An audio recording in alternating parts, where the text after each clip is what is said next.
everyone. A very warm welcome to second episode of Impact Activators podcast, the Impact Blueprint.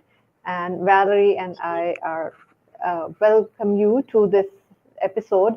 And I'm so glad that we are joined by our two amazing guests, Ketty and Markus. They are amazing people, amazing couple. They are doing wonderful work, especially in creating an awareness about holistic well-being, not just focusing on the physical health, but taking care of your entire body as a whole. So thank you so much, Ketty and Markus, for joining us. And Valerie, please, let's begin the show. So excited. Thank you so much for being here. Tell us about yourselves and about your mission, Ketty and Markus. First of all, thank you for inviting us. It's super nice that we have the chance to have a chat with you. Thank you. Yeah, we are all about holistic well-being, which is still something that many people don't really understand what it is. So maybe we can start from defining what is the essence of holistic well-being. So our mission is linked to creating the awareness and also helping people to take care of themselves holistically. What it means? It means seeing the human system as a whole. So when you think about fitness or taking care of yourself, we always split the physical, the mental, the emotional. But the way we see it and the way we work with people is really looking at the overall system. So an integrated system that is the way we function, the way we are naturally built, so to say. So we see wellness and health as in a way that is maybe comprehensive is a good word instead of holistic, which is sometimes pretty tricky. So we see the need of integrating all those levels. So we help people. We start from the physical part with nutrition. My background is nutrition coach, mindfulness, and movement, which is more Markus' part. Yeah, Markus, you can tell us a bit more about those part, the movement part. Yeah, so for me, I've been always a sporty person, but I was lacking probably more or less the body-mind connection. And I discovered that almost 10 years ago through yoga. And yoga basically means unity. And that's the key essence of holistic well-being. So we are one ecosystem. We live in an ecosystem, but we also are an ecosystem by and on itself, like as humans. And we have one brain, we have one body, and everything is tied together. So we always, in the West, I think we always separate this, as Ketty already said. But in the Eastern cultures, they have more the tendency to integrate it. And I think we can learn a lot from them. And just adapt that ancient wisdom that is already ingrained in other cultures, also in other Western cultures. And it's just rediscovering and backing it up with modern science and bringing all together. That's our mission. Amazing. That's really amazing. Especially, I like the way you describe as the holistic and comprehensive well-being, because most of the time what we see is people only focus, even like you see that when you go to the coach, you go to even doctors, they actually focus on only one part, maybe your physical part, your mental part, or the emotional part, or a spiritual part. But as a human being, we are not separate from each of these. We are whole, we are complete. We have these aspects, but all of these aspects make us human. So I think it is so important to actually focus on each aspect individually, but working on them together to achieve that, I would say, the comprehensive, or as you said, the holistic well-being. So very, very important. This is your very important mission. I think much needed in this world, in this era today. Yeah. I so agree. I think that's incredible. And as a healthcare provider, I think this is so key that we have to, I love how you say ecosystem. It really is so much of that. And so it's the brain and body are so connected and linked. And it is just incredible to see what you guys are doing. And I just love it all. Yeah. Yeah. So moving on further, like especially like you have this energy lab, right? You focus more on energy. So tell us a bit more about that, how it is linked with energy, the holistic well-being or the well-being of humans linked with energy. There are many touching points. If we define energy, it can be overwhelming because everything is energy. And sometimes we connect energy more to the spiritual part, which is also important.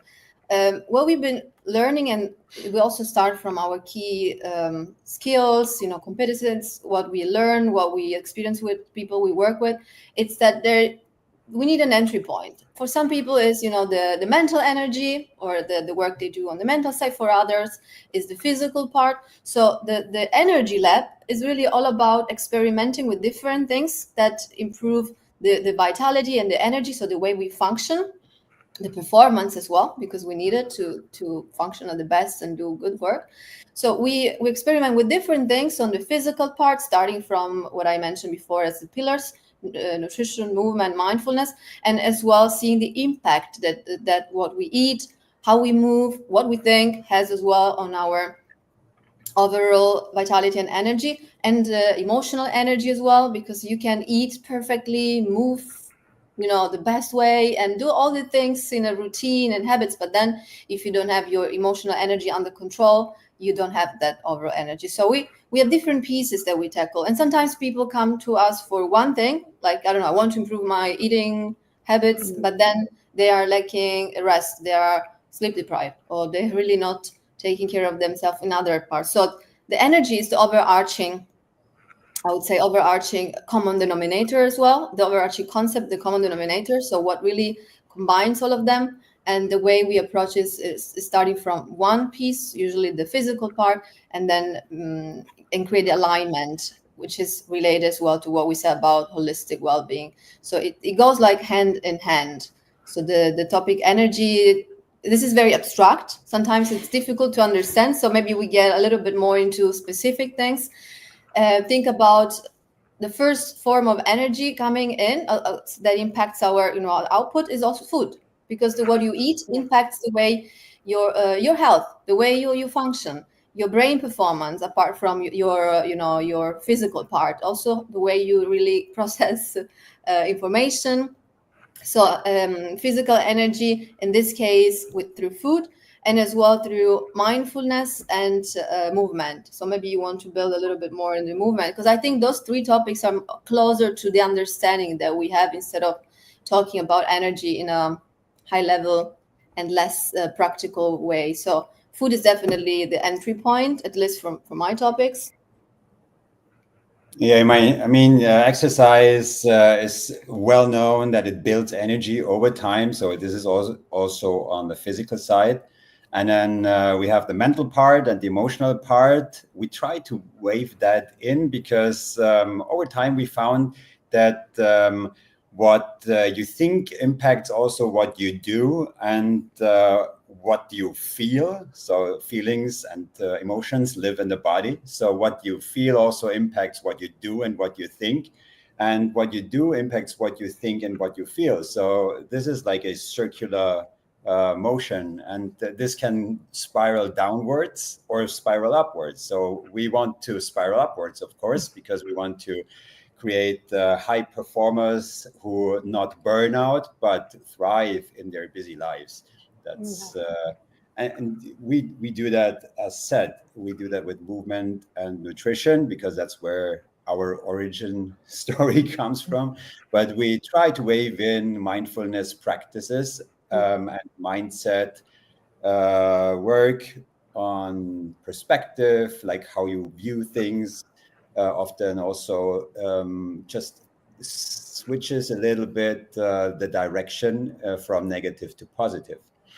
And like a more practical example, so we've been nomading for almost 4 years now, and we've been living in a lot of various environments, from like Mexico at almost 3,000 meter altitude, or in English it's probably, or in English metrics it's probably 9,000 feet or so. And we've discovered also that environment also impacts our energy. So If you can't breathe enough oxygen, then this also impacts your energy. So there are a lot of different variables you can tweak and twist for best energy. And that's passion and obsession, I would say. This is simply amazing. Actually, I love this connection, the movement part and the nutrition part. As like Ketty said, that food provides the basic energy, and movement, I mean, like all the ancient wisdom, I would say that, or even all the culture, like Japanese cultures have this, I think, Tai Chi or like Qigong something, which like revolves around all these movements, right?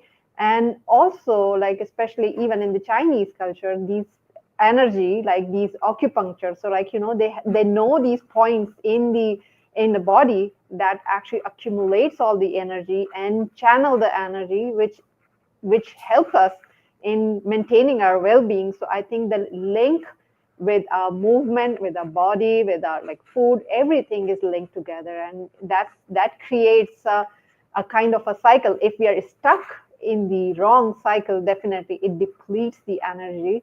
But similarly, in order to bring back the revitalization, we need all these things together to work upon this to bring back the energy again. So that's quite amazing. I mean, if you think about it, it sounds super complex, right? Because there's so many different, right? There are like so many different levels. But that's the magic. It's about starting at some point where you realize that you need the most, where you feel, maybe that you need more strength, let's say, not to see that we are weaker, but at the end of the day, it's about creating that leverage exactly there where we are aware that we need to work. And so it can be starting from an energetic point, from, simple stuff like really eating healthy or moving enough. Many people are drained because they are sitting all day long, and we're not made to sit. So, and then there's also the other energy part with the points of contacts that you say in the ancient cultures. Also here, right now we are in Vietnam. I was learning about Vietnamese culture and health, and they also start from those points, which are very physical.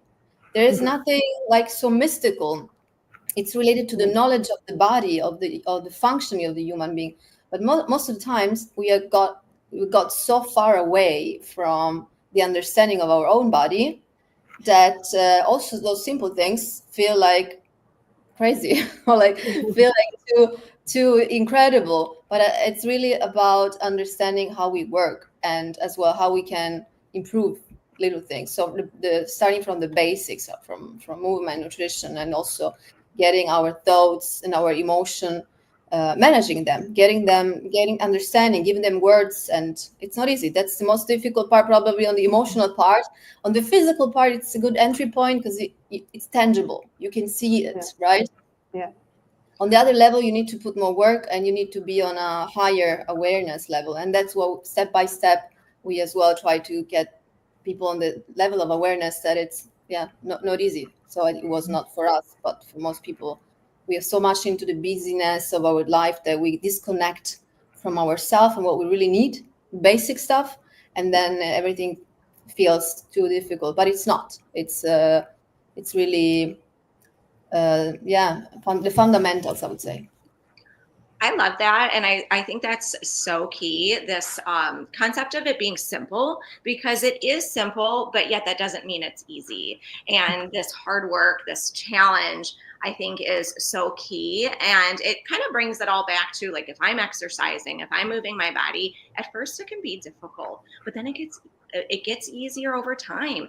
And with the mind, if I'm practicing different pathways, it gets easier over time.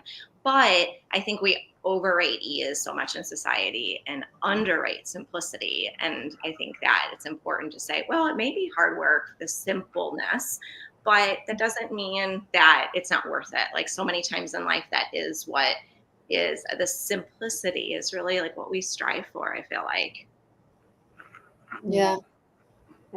So, I think, go ahead, Valerie. Well, I was just going to say, Ketty, can you tell us any specific, like, to get us into more of this, like any specific nutrition like specific foods that you recommend, specific regimens you recommend? What would you say for that to get started in all of this? I like to talk about principles, simple and easy principles, because people are overwhelmed from all the information, like do this, don't do this, eat this is super unhealthy. One day is the best thing, tomorrow it's the devil. So there's a lot of confusion about it. So for me, like my passion is really like making it simple in terms of finding principles instead of rules. Few example. Local as possible and as seasonal as possible. Whenever, of course, unless you live in a food desert, then it's difficult. But most of us live in places where you have availability of food. So trying to get as fresh, as local as possible, and eating whole foods, because all the ultra processed food, meanwhile, most of us know that they impact negatively our health, and not only on the physical side. So in this case, it's really like going to reduce if you're eating a lot of processed food, trying to reduce as much as possible. Going to, if people are eating 90%, I don't say it right away, eat 100% all foods, because it's difficult. But step by step, reducing packaged food and going to single ingredients. What is single ingredients? Everything that does not need a label, that no need of a list of ingredients, one thing. And that sounds maybe for you and for us like a simple concept, but I can tell you, I had many people asking me what is a single ingredient food. So that's the reason why now I explain it. I thought it's kind of self-explanatory, but it's not for many. So as whole and simple as food. And no matter, of course, depending on the preferences, I'm a lot for as much plant-based as possible, at least trying to integrate as many vegetables as fruits as possible, so that you don't lack as well the vitamins, the fiber, and that comes with whole foods, right? If you eat a lot of packaged food, then you tend to miss more of the macronutrients. So those are the very basics. And then, of course, according to the needs, then need to see which is the split of, how much carbohydrates, proteins, according to the situation. People need to put on weight or lose weight according to what they need to work. But if we go as natural as possible, and what I once heard it from a doctor in Italy. Most doctors don't have a clue about nutrition, but this guy really studies the relationship between food and tumors and cancer cells. And he said, try to get your grandma in your head when you go to do your shopping, your grocery shopping. Everything that doesn't recognize, don't buy it, because it means that probably is the result of the last 60, 70 years of food revolution, let's call it like this, and it's ultra processed. So trying to get to read the ingredients and go as at least as possible on the amount of ingredient. Once you say like a whole list, a whole bunch of things that you don't understand what's inside, just put it on the shelf, like leave it. I mean, this is simple. You don't need to be a nutrition expert. Like a few principles that needs to be present. So I think those would be like the very basics, which is doesn't mean that it's easy, as you said, because we're so used to certain things, but it's simple. That is simple. The rest, it's habits and changing those habits for healthier ones. I love that. That's great. And I think that's so true, because I know like when I eat simple ingredients, like whole ingredients, even for my garden, like I love gardening and I feel better. Like I try to do like a food diary almost. And I'm like, okay, how do I feel if I'm eating, something processed or whatever? And I do feel like a bit more foggier, and I know there's other variables in there, but there is something that I feel like I can tell a difference in my mind and my energy when I am eating in those ways. So I think that is so, so key. And I love that. And I think it's like makes food more exciting too, right? Yeah. This is so amazing. Sorry.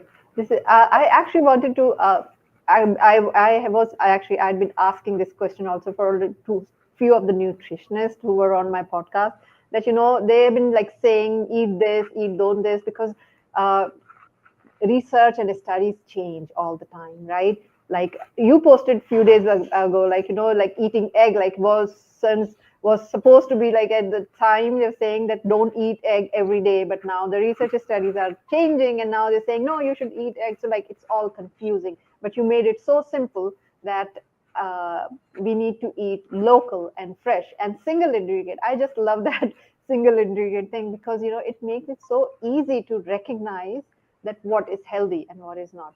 However, I have just one question. Maybe I think it was not maybe included, but it just came up to my mind that nature is also not very safe, right? Sometimes some food or some fruit or some ingredients, some things like whatever it is, natural and whole, doesn't work for some people. So, what do you think that how to recognize that nutrition or the right fruit, right vegetables, or right food for us? Yeah, that the biggest thing there is really to listen to your body and develop what I like to. It's nothing that I invented, but I like to use as a wording that intuitive way of eating, because we are built in with the intuition. I mean, Ambrini, you talk a lot about it, and Valeria, know it's also a relevant topic for you. It's really some knowledge that we have inside, and sometimes there's not a perfect recipe, so you need to understand what is good for you now, unless of course you have allergies, then it's another thing you check. If you react to something, then you don't try it and say, oh, is it good, how do I feel? No, but if not, then it's really about seeing how you develop that intuition. That's the reason why, I mean, that's a system built in us. Like there are some micro elements in our gut that really tells us what is good or not, and that's the reason why sometimes we tend to like or don't like other things.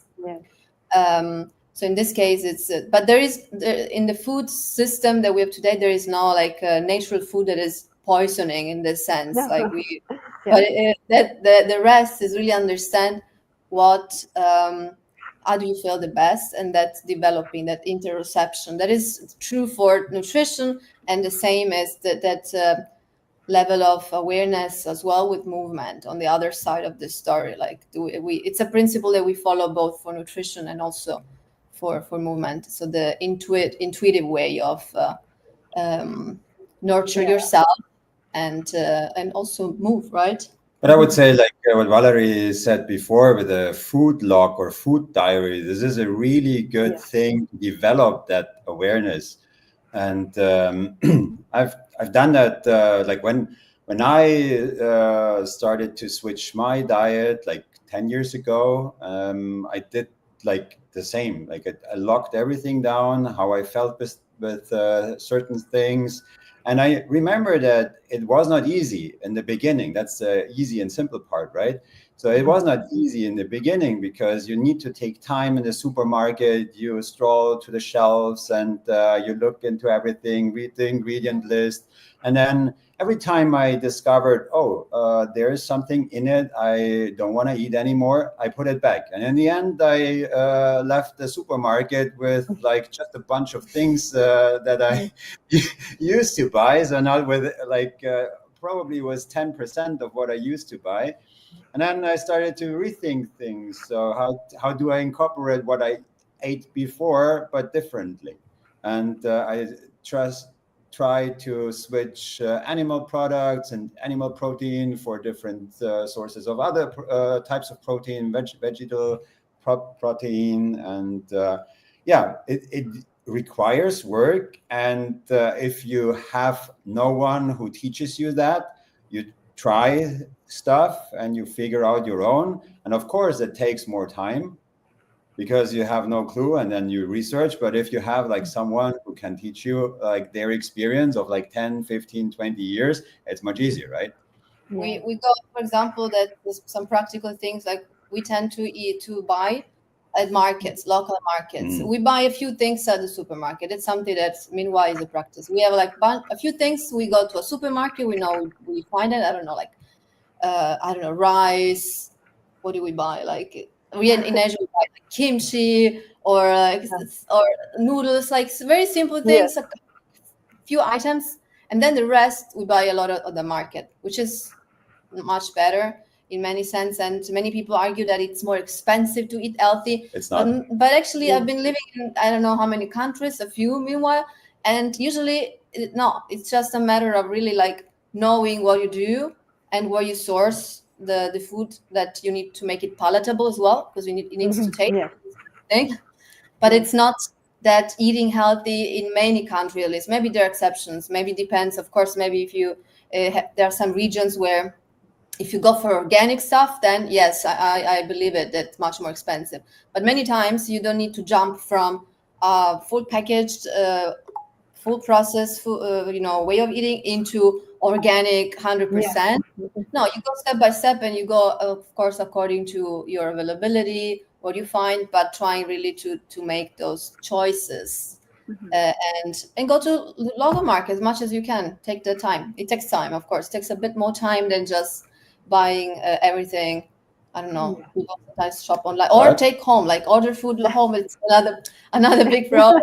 No, but the thing is, we also had when we lived in Valencia, they had really cool services there. So they had like farm to home kind of service. And if you search for that, that's super easy. So they usually deliver you a basket with fresh produce, and you can just like order what's available, and they send you a list or whatever the service does. And this is a really good thing. If you don't have the time to go to the market, this could be something. Yeah, it can look different from place to place, but always trying to find the solution that you can then replicate, so that it doesn't become too heavy, too time consuming. Otherwise, you don't do that, right? You need to find something that it matches your lifestyle, your needs. You have kids, you don't have the time, maybe, to spend doing many other things. So you need to find ways that are practicable and easy. I love those tips because I think that's so true. And also, like, I think it is like seasons where you're located. Like, I know sometimes there's a store close by where I drop my youngest off at, or if I'm not in the school season, doing one of those services or you're like ordering it online, having it delivered to the house. And I think that's so key of like, people will think, oh, well, it can be so much more expensive. But if you think about it, really, it's not, from a variety of reasons of, it's if you keep in season, like in season fruits or vegetables, what is growing right now, that's going to be on sale versus something in a different season. And then I think that makes you kind of like try new things, do different stuff. And then also, if you think about the long-term effects of not eating healthy, how much more expensive is that down the road, So absolutely. Yeah. Mm-hmm. What are some myths that you have heard about that you feel like is important to share with our audience, or anything that you'd like to debunk? You want to start? Okay. I will rest later, or rest is unproductive. That's like, for me, like the myth that I hear most, because, depending who you work with, we work a lot with people that are, they like to call themselves the high performers, and they want to do more and more and more. And then like someday they realize they are drained and they want to do something to change, or they get sick, or whatever happens in their life. So rest as a way of wasting time. It was myself. I used to think as well that, so I understand, I feel that. I used to say I will rest when I will be dead. I mean, I used to say that in Italian, I'm Italian. So for me, it was the perfect translation, what I just tried to give you out. But I realized that was very dangerous, because then I reached a point where I literally hit my head on the floor. I had a bike accident, and it was really pretty heavy because I really broke my skull. And from that moment on, I stopped saying that, because I mean, it was one of the reasons why I was always doing more, and never resting. And I used to have that kind of stupid way of thinking, I will rest when I will be dead. And that's what many people that are like trying to reach always more and more tend to do, because, time needs to be used at the best. So why do you need to rest? You cannot afford resting. And then sometimes you need to just stop and do a reset.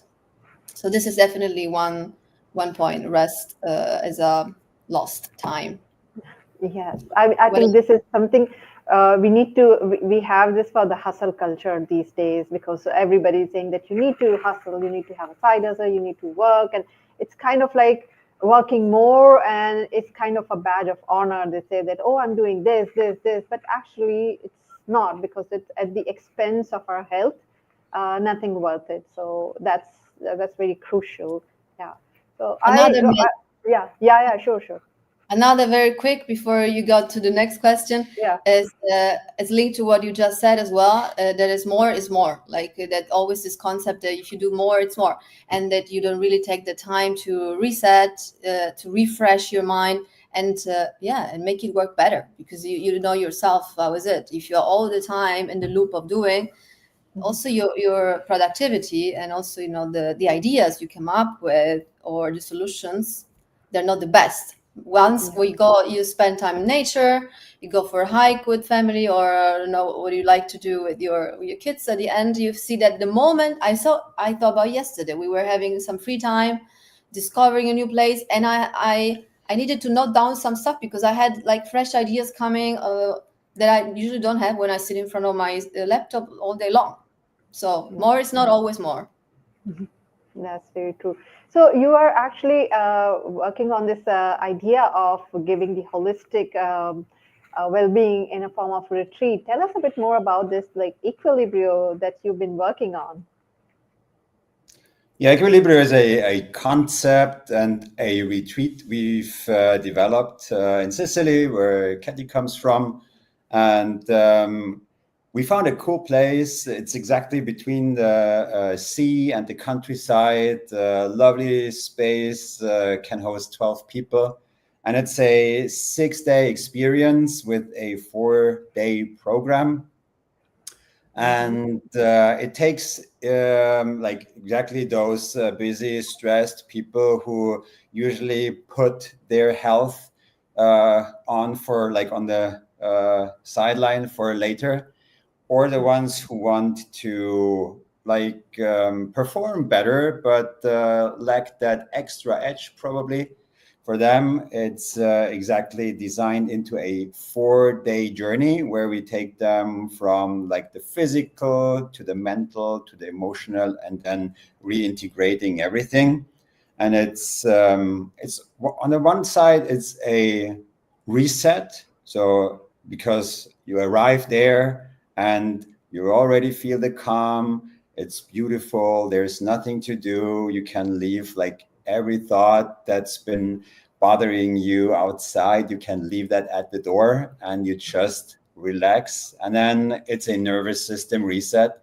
And then every day there is some program. We guide them through movement and have like healthy food. Then we have workshops in the morning from also 2 other experts on emotional intelligence and applied neuroscience, who explain how we can exactly integrate the emotional and the mental part and that into our physical existence and build better habits so that we can live with this new state we developed there during those 6 days in our busy lives.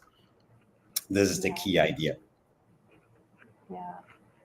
I think that's amazing program, and I think I'll share the link. I don't have it right now, but I will share the link in the comments. So those who actually want to achieve the holistic well-being, I think they must attend this, because I think the idea is wonderful to have this nutrition, movement, and the idea of like applied neurosciences and everything to understand how we can achieve the entire holistic well-being. So I'll share the link in that.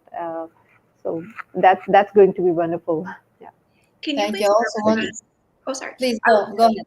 Oh, I was just going to say, when is the retreat? It's November 23rd. It's amazing. Coming up. I mean, coming up, yeah. So it's another 7 months. Yeah, that's great. Yeah, I wanted just to add that I think the special part and what makes this then even more holistic than our own approach is really having the 2 different workshops I want to mention as well. Our special guests for the first edition on the emotional intelligence part, Karina Helmich, And also on the applied neuroscience, we have a workshop with Dr. J.J. Kennedy.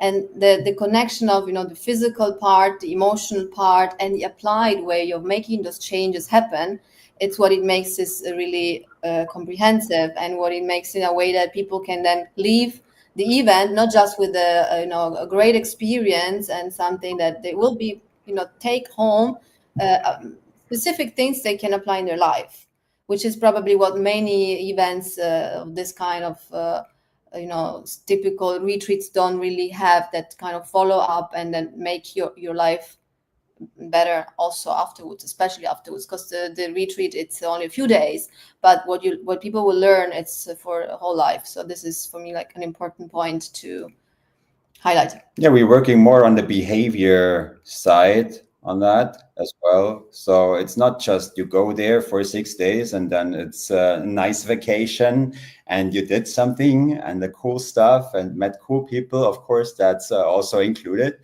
But it's really that you take something home, tools and probably new habits, hopefully. And we help also people integrate them. So we develop a roadmap for the following 3 months, so that they really have like a sustainable system they can rely on. That's amazing. It sounds truly transformative. Like it sounds like such an incredible opportunity, but also something that can change your life and be a huge investment in yourself and your well-being. That's the main intention. Love the way you frame it. Yeah. Amazing. Yeah, that would be amazing. So I know that we have a short time, but I would actually wanted to ask Markus also about this, that how do you integrate the movement part in the holistic well-being? We talked about a little bit, but especially since your knowledge coming from yoga, and I know that you learn these things from direct, like the experts from Nepal and everything. So just tell us a bit about more. Maybe we can, the movements that we can integrate in our daily lives to get more energy and revitalize ourselves. Yeah. The thing is, we can usually go very deep and super superficial. So we can start with just going for a walk and do that mindfully. That's already something incredibly helpful, what most people underestimate. And we can go as deep as working on the body, like with mindful movement. You mentioned Tai Chi before, or what was the other thing? The Qigong, and these are the other things, like especially all these ancient practices, right? Yeah, exactly. So those are mindful movement practices, and I think the concept is always the integration of being mindful and to develop this interoception and body awareness. And this requires you to slow down, don't listen to a podcast, just listen to your body while you do things. Yes. And I found it incredibly helpful to start in a class environment with other people, following a teacher, but then you tend usually to just follow the teacher. And at a certain point, you want to more move inside. And for moving inside, this is not very complicated. So you do just the basics, like today I said something about the deep squat. It's so fundamental. We've seen that here in Southeast Asia every day. And you can do that very easily to reset your posture, to relieve the back.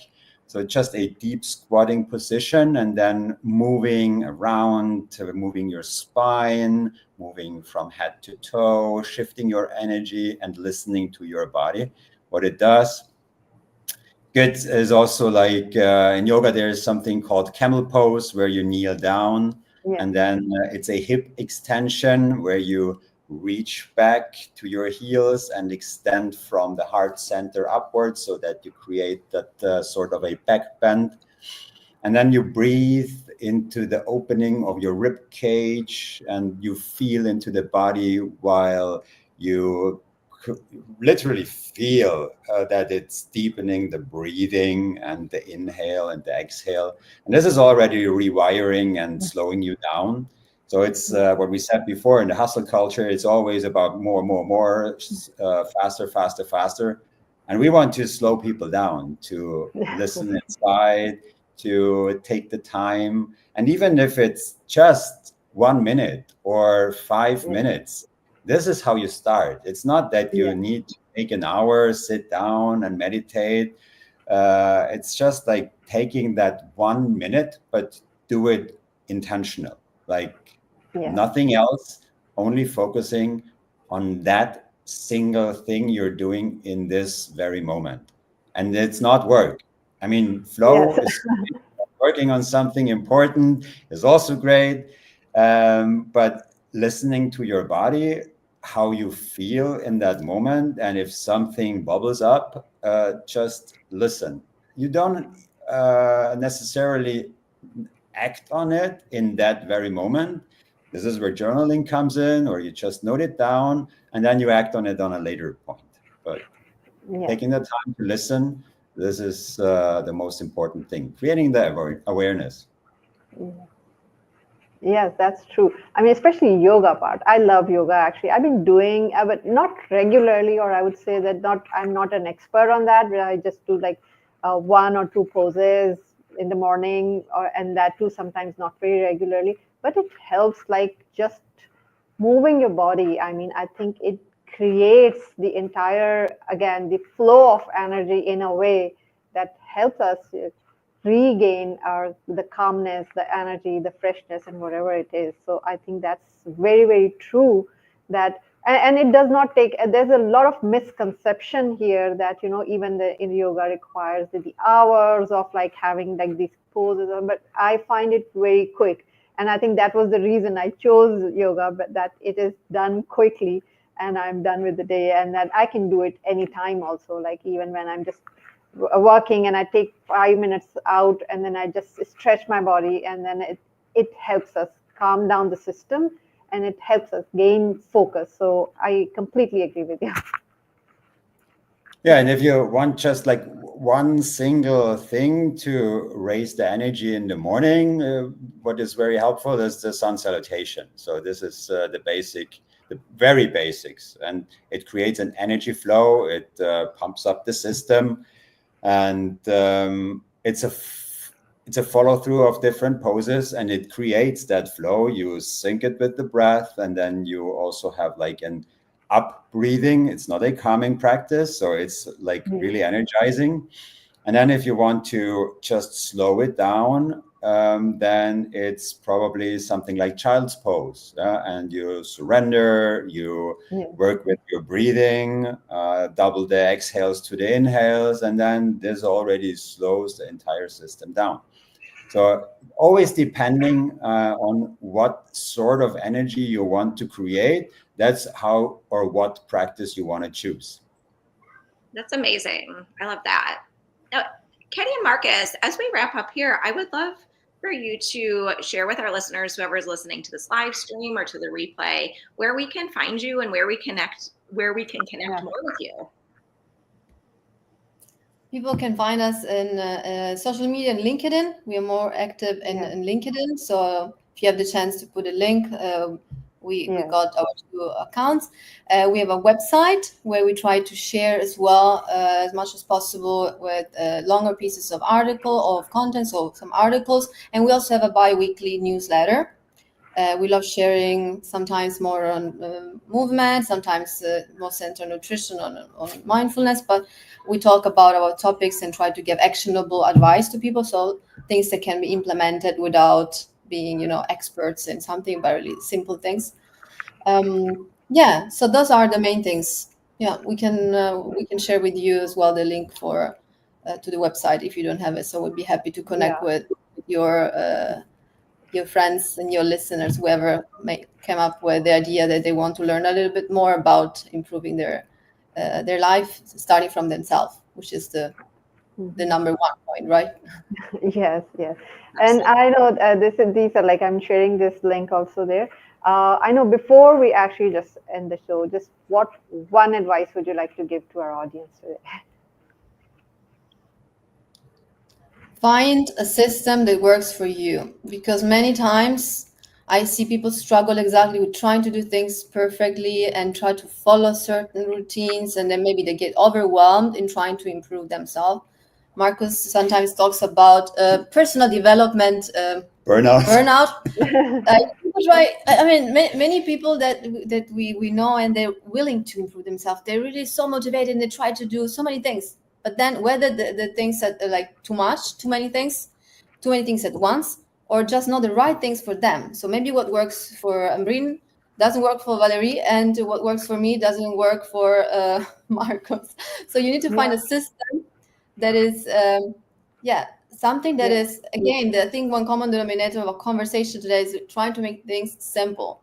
Try to find something that a routine or a habit or little change you make that doesn't feel an additional stressful factor, to make it simple and one little thing at a time, tiny little steps toward a better self. And so you can also improve the way you help other people when you start from yourself, right? That's the thing that it's most obvious, but sometimes the most underrated. Do you want to add anything? Yeah, the tiny thing. I think that's the most underrated possibility, because people usually think in the big leaps, and then they don't do the leap, and they just stay stuck where they are because they don't know how to proceed. And if you think it's not worth the effort, this is exactly where you start. Just like we had a client who wanted to run, but then always failed because he wasn't consistent. And it starts with even just putting on your shoes and stand outside of your door for like 5 minutes. And maybe walk instead of run. And then the next time you probably walk just 1 minute in addition. Or if it feels stupid to stand there for 5 minutes, then walk 5 minutes. And then you walk back, and then you walk 5 minutes in one direction, 5 minutes in another direction. That's already 10. And then you progress. Create momentum. You create momentum. Exactly. So, and you don't create momentum with one time doing something really great. And I know that because every time I stopped running in my past, when I still wanted to run and still ran, it was always like, okay, I did the 10K run before. So after half a year, it should be still possible to run 10K. And no, it wasn't possible. It was just super draining. And it left me with, not good memories. So tiny steps. Tiny steps. Yeah. Amazing. Thank you so much, Ketty and Markus, for sharing those valuable insights. And these insights are much needed for today's world, because everybody is kind of so busy finding like everything, like doing even if they want to find the nutrition, they want to eat this and this and this, but then it doesn't work for them. But you guys made it so simple and more workable. So thank you so much for all you do. Thank you for coming and having a great. Thank you too. And have a great day. Bye. Thank you. Thanks. Bye, guys. Bye.